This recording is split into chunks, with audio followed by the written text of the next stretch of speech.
નમસ્કાર વિદ્યાર્થી મિત્રો, ગુડ મોર્નિંગ. ફરી અહીંયા પરેશ પુરોહિત યુટ્યુબ ચેનલમાં સર્વે મિત્રોનું હાર્દિક સ્વાગત છે.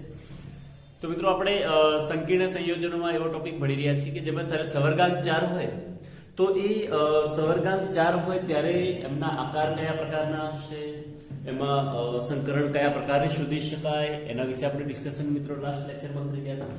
તો સવર્ગાંક 4 વાળો એક સંયોજન ભણ્યા હતા NiCl4 2- અને એમાં આપણે એવું ભણ્યા હતા કે એમાં જે જોડાયેલો લિગેન્ડ છે નિર્બળ ક્ષેત્ર ઉત્પન્ન કરતો લિગેન્ડ છે.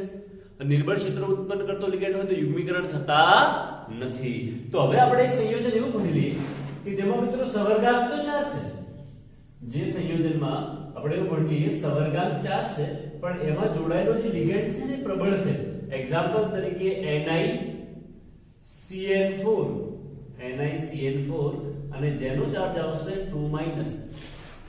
અહીંયા તમે જોઈ શકો મિત્રો કે ધાતુ તરીકે નિકલ છે પણ એનો જોડાયેલો જે લિગેન્ડ છે ને એ પ્રબળ ક્ષેત્ર ઉત્પન્ન કરતો લિગેન્ડ છે. આપણે લાસ્ટમાં Cl ક્લોરાઇડો જે નિર્બળ છે, સાયનાઇડો જે પ્રબળ છે. તો આનું નામ લખવું તો આપણને ટેટ્રા સાયનાઇડો નિકલેટ નામ લખવું હોય મિત્રો તો શું થશે? Tetra cyanido nickelate 2 ion. તો આમાં એવું કહી શકાય કે આ આયનમાં નિકલ ધાતુ સાથે 4 પ્રબળ લિગેન્ડ Cn- જોડાયેલા છે અને દરેક Cn- એક ઇલેક્ટ્રોન યુગ્મનું દાન કરે તો એવા 4 ઇલેક્ટ્રોન યુગ્મના દાન કરશે. અને આ જે Cn- એ 4 ઇલેક્ટ્રોન યુગ્મના દાન કરે છે એ નિકલની કક્ષકો એને મેળવે છે અને મેળવે ત્યારે સંકર્ણ રચાય છે. તો પહેલા નિકલ માટે લખી દઈએ. સ્ટેપ 1 આપણે કીધું હતું નિકલ, તો નિકલનો નંબર છે 28. તો 28 નંબર માટે આર્ગોન 18. તો 18 બાદ અહીંયા લખી દઈએ મિત્રો 3d અને 4s. તો 4s માં 2 ઇલેક્ટ્રોન આવશે. 18 ને 2 20 1 2 3 4 5 21 22 23 24 25 26 27 અને 28. આ જે છે 3d ની પેટા કક્ષકો છે કુલ 28 ઇલેક્ટ્રોન ગોઠવી કાઢ્યા મિત્રો. હવે ત્યારબાદ આમાં નિકલનો ઓક્સિડેશન આમ જુઓ તો Ni2+ થશે. Ni2+ તો 2 ઇલેક્ટ્રોન મુક્ત કરે છે. 2 ઇલેક્ટ્રોન જ્યારે મુક્ત કરે તો 3d માંથી જાય કે 4s માંથી? પહેલા 4s માંથી જાય. પહેલા ઇલેક્ટ્રોન 4s માંથી જાય પછી 3d માંથી. ચલો 2 ઇલેક્ટ્રોન 4s ના દૂર થઈ જશે. તો 4s ના જો 2 ઇલેક્ટ્રોન દૂર કરવામાં આવે મિત્રો 3d ના ઇલેક્ટ્રોનમાં કોઈ ફેરફાર થતો નથી. અહીંયા 4s ના દૂર કરી નાખીએ આપણે. 4s ના ઇલેક્ટ્રોન દૂર કરીએ તો 4s માં ઇલેક્ટ્રોન 0 થઈ જાય. ઓકે. હવે ત્રીજા સ્ટેપમાં અગત્યનું એ છે કે ચલો NiCl4 આપણે એવું કહીએ કે ભાઈ NiCl4 2- જેની ઇલેક્ટ્રોન રચના લખવી છે આપણે તો અહીંયા લખી દઈએ આર્ગોન. હવે મહત્વનું શું છે કે આપણો જે જોડાયેલો લિગેન્ડ હોય મિત્રો એ જોડાયેલા લિગેન્ડના આધારે યુગ્મીકરણ ન કરવું કે કરવું એના પર ડિપેન્ડ કરે. તો અહીંયા તમે જોઈ શકો છો કે આપણે જોડાયેલો લિગેન્ડ જે છે સાયનાઇડો અથવા સાયનાઇડ કે જે પ્રબળ ક્ષેત્ર આ જે Cl છે ને એ પ્રબળ ક્ષેત્ર વાળો છે અને જો પ્રબળ ક્ષેત્ર વાળો હોય મિત્રો તો એનો મતલબ કે એનું યુગ્મીકરણ થશે. એનો મતલબ શું થાય? એનું યુગ્મીકરણ થાય. ચલો યુગ્મીકરણ થાય એટલે શું? તો આજે એકલો ઇલેક્ટ્રોન રહેલો છે ને અહીંયા યુગ્મ બને. તો યુગ્મ બને તો કઈ આ પ્રકારે બનાવશે. જ્યારે યુગ્મ બનાવે છે તો પેટા કક્ષકોમાં 1 2 3 4 5 6 7 અને 8 યુગ્મ બની ગયું. ચલો 4s કક્ષક તો ખાલી છે અને 4s પછી 4p કક્ષક આવશે. કઈ કક્ષક આવશે મિત્રો? 4p. અહીંયા કઈ છે આપણી પાસે? 4s. આ કઈ છે? 3d. ઓકે. હવે જ્યારે પણ આવું બને છે ઘણી વખત એવું પણ બનશે મિત્રો, આ ધ્યાન રાખજો ખાસ આજે વાત કહું છું. ઘણી વખત એવું બનશે કે જેમ ઇલેક્ટ્રોન અહીંયા રહેલા છે ને આપણે યુગ્મીકરણ કરીએ છીએ કોઈ વખત ઇલેક્ટ્રોન જો 4s માં પણ રહી ગયા હોય, ધારો કે અહીંયા નિકલનો ઓક્સિડેશનાંક 0 હોય કદાચ, ધારો કે અહીંયા નિકલનો ઓક્સિડેશનાંક 0 હોય જેમ કે NiCO4 એમાં નિકલનો ઓક્સિડેશનાંક 0 થાય છે અને CO પ્રબળ પણ છે તો એ વખતે આ ઇલેક્ટ્રોન દૂર નથી થવાના તો અહીંયા પણ રહેશે. તો આનું યુગ્મીકરણ અહીંયા થાય, આ બંને ઇલેક્ટ્રોન અહીંયા આવી જશે. આ કક્ષકો ખાલી દઈએ. ધ્યાનથી સાંભળજો મિત્રો ખાસ. જો આની આ જ જગ્યાએ NiCO4 હોય, NiCO4 CO કાર્બોનિલ સમૂહ જે સૌથી પ્રબળ છે તો એ વખતે શું થાય મિત્રો? આ નિકલનો ઓક્સિડેશનાંક 0 થાય. 0 થાય તો ઇલેક્ટ્રોન દૂર ન થાય, અને દૂર ન થાય તો આ બંને ઇલેક્ટ્રોન યુગ્મીકરણ કરતી વખતે અહીંયા આવી જશે, એટલે આ કક્ષકો બધી ખાલી થઈ જાય. ઓકે, પણ અહીંયા આપણે એવું વિચારી શકીએ કે આપણી પાસે 4 Cn માઈનસ છે મિત્રો. કેટલા છે? 4 Cn માઈનસ, અને દરેક Cn માઈનસ એ એક ઇલેક્ટ્રોન યુગ્મનું દાન કરે છે. તો પહેલા આપણે વિચારીએ તો એક ઇલેક્ટ્રોન યુગ્મ સૌથી પહેલા 4s, પછી 3d, પછી 4p. 4s 3d 4p. તો ચલો એક ઇલેક્ટ્રોન યુગ્મ અહીંયા ગોઠવાઈ ગયું, એક 3d માં ગોઠવાય. કુલ કેટલા ગોઠવવાના છે? 4. બે થઈ ગયા. ત્રીજો અહીંયા ગોઠવાય, ચોથો અહીંયા ગોઠવાય. તો અહીંયા તમે જોઈ શકો મિત્રો, જો કઈ કઈ કક્ષકો એવી છે કે જે સંકરણમાં ભાગ લે છે. એક 3d કક્ષક ભાગ લે છે, એક 4s કક્ષક ભાગ લે છે, અને બે 4p કક્ષકો ભાગ લે છે. એટલા માટે આનું સંકરણ થશે dsp2 સંકરણ. કઈ સંકરણ મિત્ર થાય? dsp2 સંકરણ. તો આ સંયોજનનું આપણને કદાચ પૂછ્યું હોય કે ભાઈ સંકરણ કયું, તો એક તો dsp2 સંકરણ થશે. ઓકે, બીજો ક્વેશ્ચન, આનો આકાર પૂછ્યો હોય મિત્રો આપણને, તો જ્યારે પણ સંકરણ dsp2 હોય તો એવું કહી શકાય કે સમતલીય સમચોરસ આકાર બને. સમતલીય સમચોરસ આકાર બનશે. ચલો આપણને સંકરણ ખબર પડી ગઈ, આકાર ખબર પડી ગઈ. અનુચુંબકીય છે કે પ્રતિચુંબકીય? એ શેના પરથી ખબર પડે મિત્રો? જો અયુગ્મિત ઇલેક્ટ્રોન હાજર હોય તો અનુચુંબકીય કહેવાય. જો અયુગ્મિત ઇલેક્ટ્રોન હાજર ન હોય તો એને પ્રતિચુંબકીય કહેવાય. તો અહીંયા આપણે જોઈ શકીએ છીએ કે કોઈ પણ પ્રકારના અયુગ્મિત ઇલેક્ટ્રોન જોવા મળતા નથી, તો એને પ્રતિચુંબકીય કહેવાશે. તો આપણું જે સંયોજન છે એ પ્રતિચુંબકીય પ્રકારનું છે.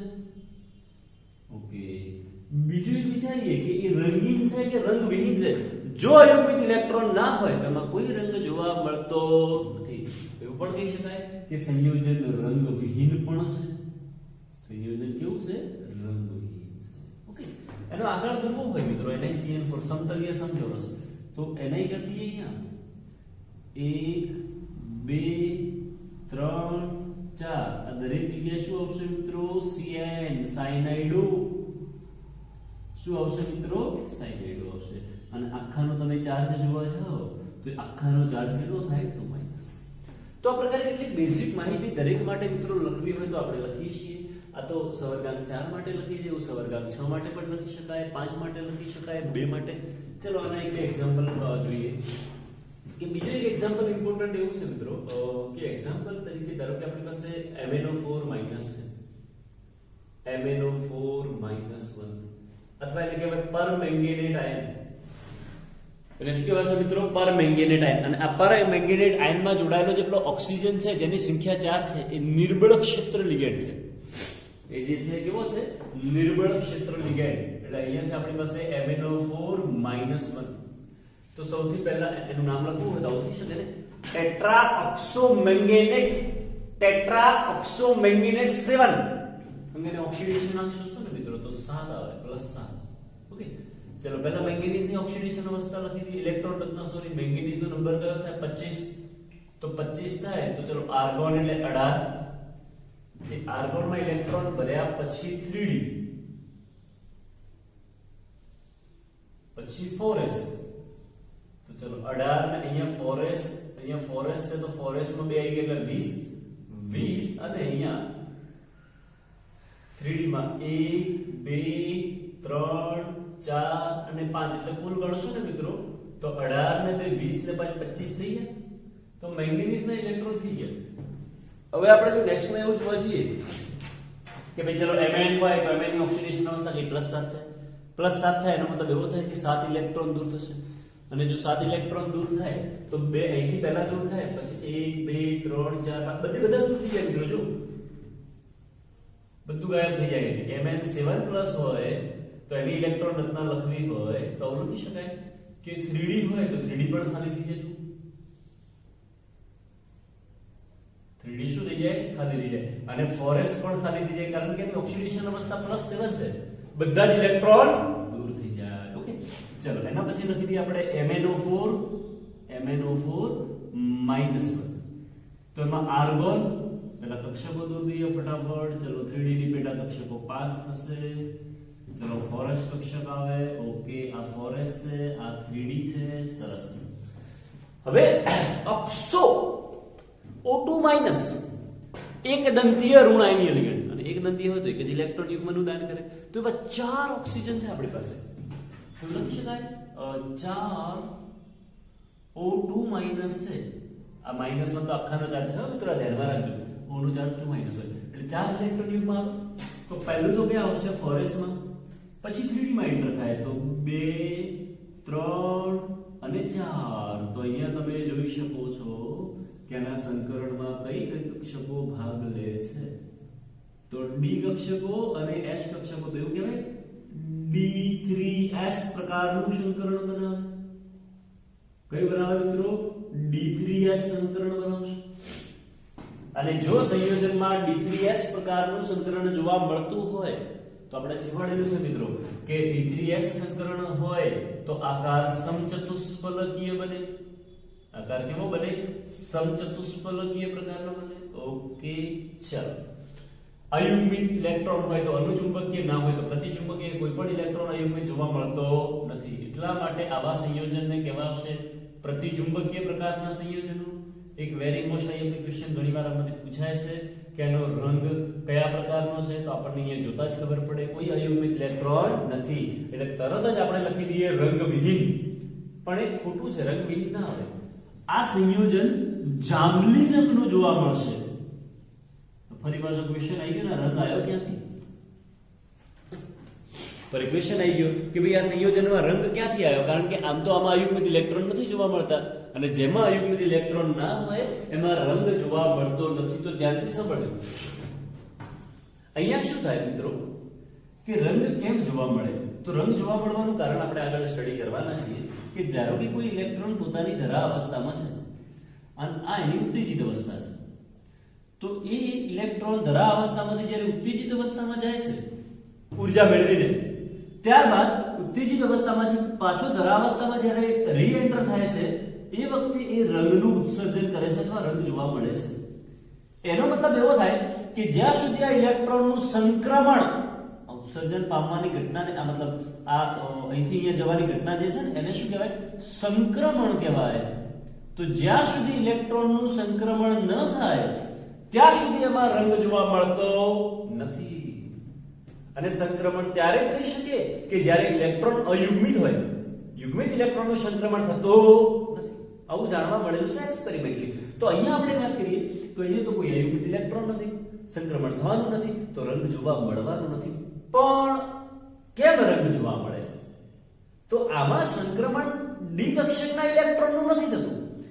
આમાં જે ઓક્સિજનના ઇલેક્ટ્રોન યુગ્મ આવેલા છે, જે લિગેન્ડ પાસેથી આપણને ઇલેક્ટ્રોન યુગ્મ મળેલા છે, એ લિગેન્ડ નિર્બળ હોય, ખૂબ નિર્બળ હોય, એટલે એના ઇલેક્ટ્રોન સંક્રમણ પામે છે. એટલે યાદ રાખજો ખાસ, અહીં લિગેન્ડ O2 માઈનસ ખૂબ જ નિર્બળ હોવાથી તેના ઇલેક્ટ્રોન સંક્રાંતિ પામે છે, જેથી સંયોજન રંગીન હોય છે. જેથી સંયોજન કેવું હોય છે? રંગીન હોય છે. યાદ રાખવાનું. એનો આકાર તો કરવો હોય તો સમચતુષ્ફલકીય છે એટલે Mn, એની સાથે 1 2 3 4 MnO4 -1 oxygen oxygen oxygen oxygen, આખાનો ચાર્જ કેટલો આવશે? -1 આવશે. આ પ્રકારનો આકાર હોય. ઓકે.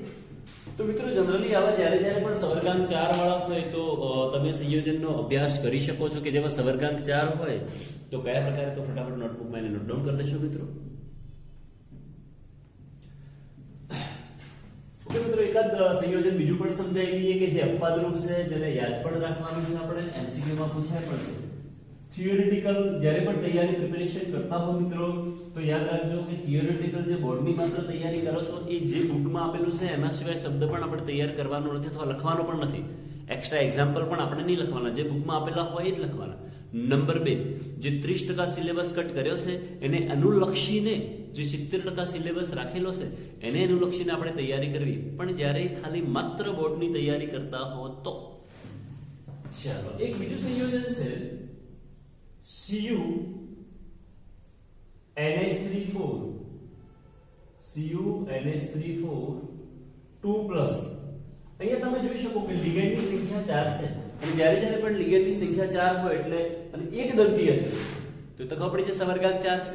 સવર્ગાંક 4 હોય તો બે જ આકાર શક્ય બને, યા તો સમચતુષ્ફલકીય હોય યા તો સમતલીય સમચોરસ. તો આનો આકાર કયો છે નક્કી કરવું છે. તો એના માટે ચલો ફટાફટ પહેલા લખી દઈએ. કોપરની ઇલેક્ટ્રોનના કોપરનો નંબર 29 છે. 29 હોય તો આર્ગોન,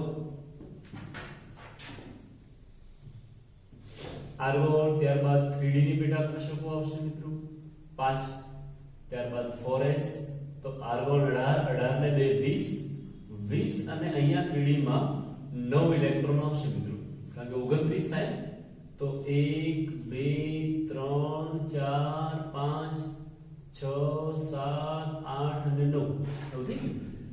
હવે અહીંયાથી તમે જોઈ શકો કે Cu નો ઓક્સિડેશન આંક છે 2+ છે. તો પહેલા ઇલેક્ટ્રોન 3D માંથી દૂર થાય કે 4s માંથી? તો 4s માંથી જ દૂર થાય એવું આપણે વારંવાર કહીએ છીએ. તો અહીંથી બે ઇલેક્ટ્રોન દૂર કરવામાં આવે તો Cu2+ એમાં કયા પ્રકારે આવશે? આર્ગોન. ચલો 3D લખીએ આપણે, તો 3D માં કોઈ ફેરફાર કરવાનો નથી. 4s કક્ષક ખાલી થઈ જાય 3D માં, એમ જ રાખીએ આપણે 1 2 3 4 5 6 7 8 અને 9. ચલો એના પછી CuNH3 2+. આ ઇમ્પોર્ટન્ટ છે મિત્રો, સમજવા જેવું છે ખાસ. CuNH3 એનો ચાર્જ કેટલો છે? 2+. તો અહીંયા જોઈ શકાય કે ચલો પહેલા આર્ગોન લખી દઈએ આપણે, ત્યારબાદ 3D ની પેટા કક્ષકો લખી દઈએ 1 2 3 4 5, પછી 4s અને ત્યારબાદ 4p આવશે મિત્રો. અહીંયા 4s લખી દઈએ, 4p આવશે, 3D આવશે. હવે મહત્વનું શું છે? અહીંયા જોડાયેલો લિગેન્ડ પ્રબળ છે કે નિર્બળ છે? તો પ્રબળ છે. પ્રબળ હોય તો યુગ્મીકરણ થાય, પણ ઓલરેડી અહીંયા તમે જોઈ શકો છો 1 2 3 4 5 6 7 8 અને 9. હવે આ ઇલેક્ટ્રોન ઓલરેડી એક સિંગલ જ છે, તો સિંગલ ઇલેક્ટ્રોન હોય તો યુગ્મીકરણ આગળ ક્યાંય થવાનું નથી. પણ આમાં શું થાય છે મિત્રો, ધ્યાનથી સમજો કે આનો ઇલેક્ટ્રોન અહીંયાથી સંક્રમણ પામી જાય છે. આ ઇલેક્ટ્રોન યાદ રાખજો, આપણે એક ઇલેક્ટ્રોન સ્પેરમાં પડ્યો છે, અહીંથી નીકાળી દીધો છે આપણે. શું થાય એનું જોઈએ. હવે NH3 પ્રબળ લિગેન્ડ છે. જો તમે એમને ગોઠવી દો છો, પ્રબળ લિગેન્ડ છે, યુગ્મીકરણ તો ઓલરેડી થયેલું છે, તો જો 4 ઇલેક્ટ્રોન યુગ્મ ગોઠવો તો 1 2 3 અને 4 sp3 સંકરણ થઈ જાય. પણ એવું નથી થતું, સાંભળજો કેમ. તો આમાં શું થાય છે મિત્રો કે આમાં પેલો જે એક ઇલેક્ટ્રોન હતો એથી આપણે નીકાળી દઈએ છીએ અને એ ઉત્તેજન પામે છે, અને સામાન્ય ઓક્સિડેશન અવસ્થામાં પણ એ ઉત્તેજન પામી જાય છે. આવું એક્સપેરિમેન્ટલી પ્રેક્ટિકલી પ્રાયોગિક રીતે જાણવા મળ્યું છે. હવે શું થશે કે આના 4 ઇલેક્ટ્રોન યુગ્મ ગોઠવવાના છે, તો એક ગોઠવાશે 4s માં, બીજો ગોઠવાય અહીંયા, ત્રીજો ગોઠવાય અહીંયા અને ચોથો ગોઠવાય અહીંયા, અને પેલો જે એક ઇલેક્ટ્રોન હતો સિંગલ એ અહીંયા આવી જશે મિત્રો. આ પ્રકારે તો હવે તમે જોઈ શકો કે એ સંકરણમાં કઈ કક્ષકો ભાગ લે છે. તો અહીંયા સંકરણમાં ભાગ લેતી જે કક્ષકો છે એ કક્ષકો છે આપણી પાસે dsp2 સંકરણ થાય. કયું સંકરણ થાય? dsp2. અને જો dsp2 સંકરણ થાય તો આકાર સમતલીય સમચોરસ હોય. ડાયરેક્ટ તમે કરવા જાવ છો તો સમચતુષ્ફલકીય મળી જાય છે. એટલે અહીંયા જે આપણને સંયોજન મળ્યું છે એ સંયોજનનો આકાર મિત્રો આપણને સમજણ પડી શકે છે કે સમતલીય સમચોરસ. આકાર કયો થશે મિત્રો? સમતલીય સમચોરસ. સમતલીય સમચોરસ. બીજું એમાં અયુગ્મિત ઇલેક્ટ્રોન જોવા જઈએ મિત્રો, તો અયુગ્મિત ઇલેક્ટ્રોન n બરાબર 1. જો અહીંયા તો નથી પણ અહીંયા એક ઇલેક્ટ્રોન છે, અને અયુગ્મિત ઇલેક્ટ્રોન હોય તો એનો મતલબ કે અનુચુંબકીય છે. સંયોજન કેવું બનશે મિત્રો? અનુચુંબકીય બને. સંયોજન રંગીન બનશે. હવે જ્યારે અયુગ્મિત ઇલેક્ટ્રોન હોય તો એની ચુંબકીય ચાર્જ માત્રા શોધી શકાય. μ √n બ્રેકેટમાં n+2 બોહોર મેગ્નેટોન. n બરાબર 1 લઈ લઈએ તો 1 + 2 3 એટલે √3 આવશે, અને √3 બરાબર 1.73 બોહોર મેગ્નેટોન, જેને સૈદ્ધાંતિક ચુંબકીય ચાર્જ માત્રા. તો મિત્રો જ્યારે પણ સવર્ગાંક 4 આવશે ત્યારે આપણે વિવિધ પ્રકારના આકાર આ તે વગેરે આપણને શોધી શકાય છે. ઓકે, તો મિત્રો એનો અભ્યાસ કરતા રહેજો, વિડીયોને જોઈને એને નોટબુકમાં ઉતારજો અને NCERT ટેક્સ્ટબુકમાં પણ એનું રીડિંગ કરજો. Thank you.